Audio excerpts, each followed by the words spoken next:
And so while I made this decision to follow Jesus and give my life to him, there were parts of my life which I still weren't willing to give up.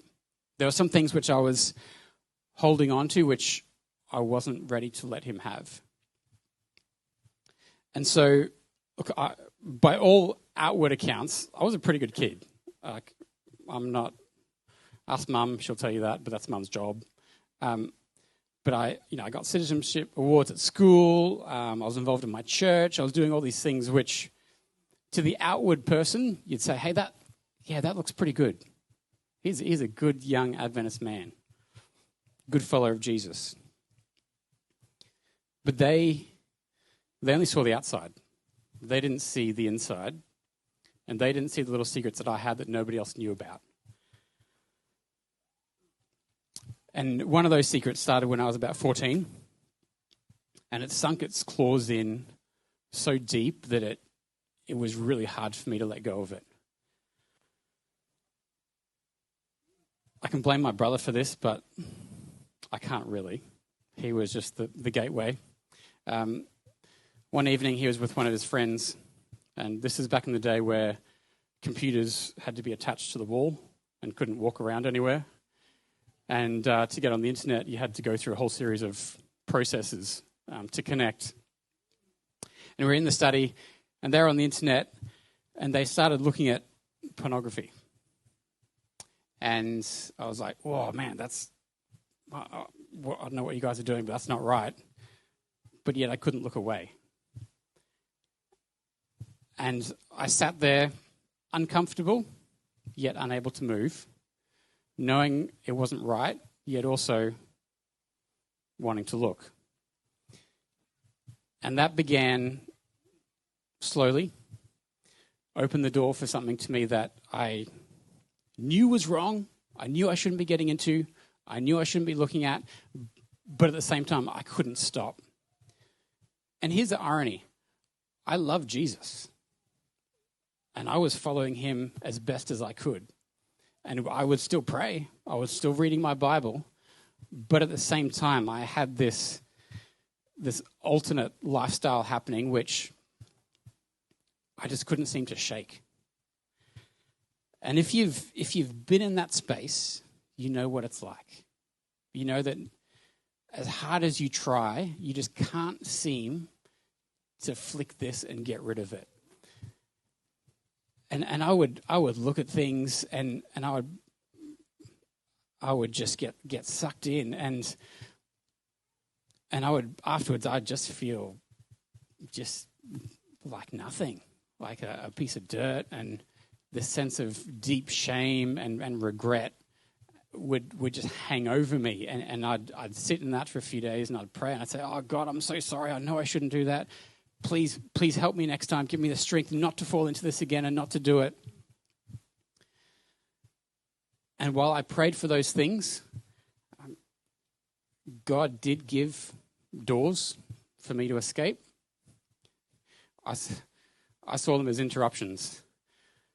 And so the doorbell would ring, or the postie would come, or the internet would cut out, or the page wouldn't load, or someone would rock up to the house.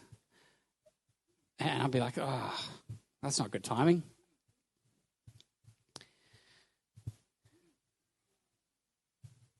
This was all taking place while I was involved in my local church. I was doing things up the front. I was a part of what was happening. And I don't think it delegitimizes what I was doing there, but it did make it terribly difficult for me to connect at a real level with God.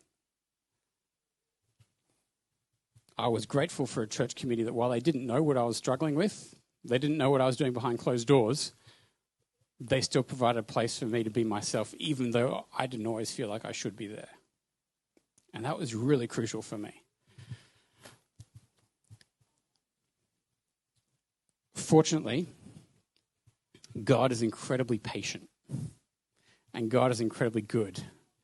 And according to the most recent stats I could find, I'm not alone. But God chooses to love us while we are still sinners. God says, hey, I see you, I love you, and even in those deep parts where we feel like we are inadequate and not worthy and no good and not undeserving of all of that stuff, it's in those places where Jesus is always still working, saying, hey, I love you. You are still important to me. I don't see who you see yourself as. I see you as who you can be and who you could be if you're willing to surrender all this to me. So I prayed about this.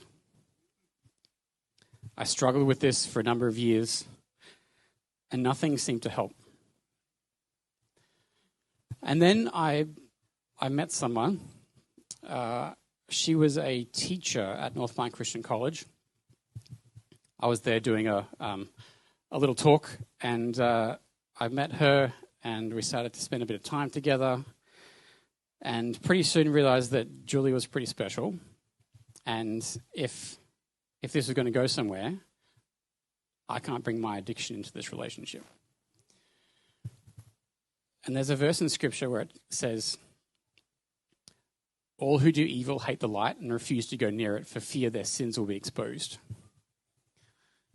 All the dodgy stuff I've done has always been in secret because no one else can see it. But I realized that if I wanted to enter into a relationship, into a marriage, I needed to actually come clean with this. And it wasn't until I actually shared it with her and told her what my challenge was that I finally felt like I could do something about it.